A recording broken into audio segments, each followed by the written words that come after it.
I'm Joe Staszak for Nittany Central. Well, it's not an official whiteout, but there will be a lot of Penn State energy Saturday night in Beaver Stadium for their Big Ten opener with Illinois. And this will be the first big test for this Penn State team on Saturday night.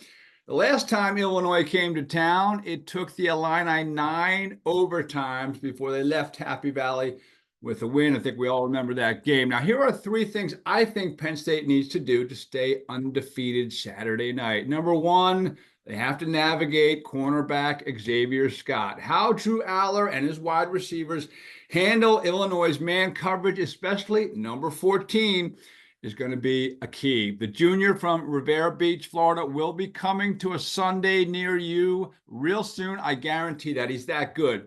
Look, Penn State is averaging 537.7 yards per game this year, but they played West Virginia and Bowling Green in their first 2 games. Both defenses ranked 102nd and 110th nationally, respectively.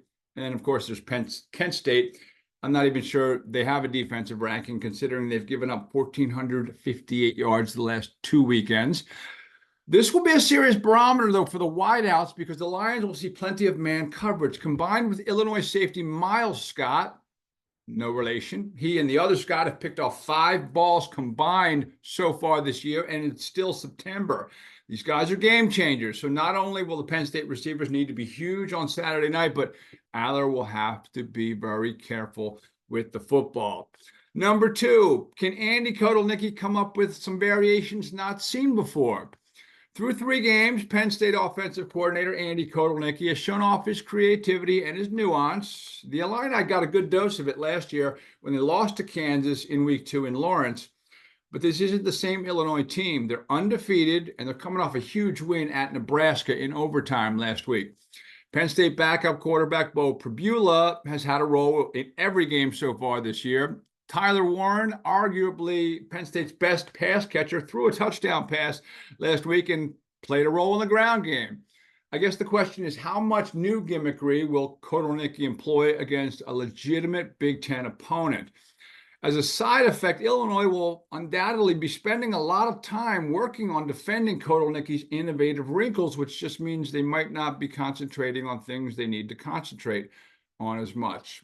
Penn State has scored on 13 of 14 trips in the red zone this year, 12 for touchdowns, finishing drives against a very stingy Illinois defense ranked 32nd nationally will be critical for the Lions on Saturday night. And number 3, can Penn State's defense generate an effective pass rush? Abdul Carter and Dennis Sutton haven't lit up the stat sheet yet this season, but things get real for Penn State on Saturday. Illinois quarterback Luke Altmyer has completed 71.4% of his passes and has yet to throw a pick this season.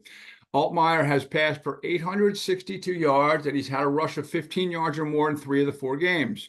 Illinois is 82nd in total offense nationally, but Penn State, if they can force the Illini to have to play from behind, Carter and Dennis Sutton should have plenty of opportunities to generate a pass rush.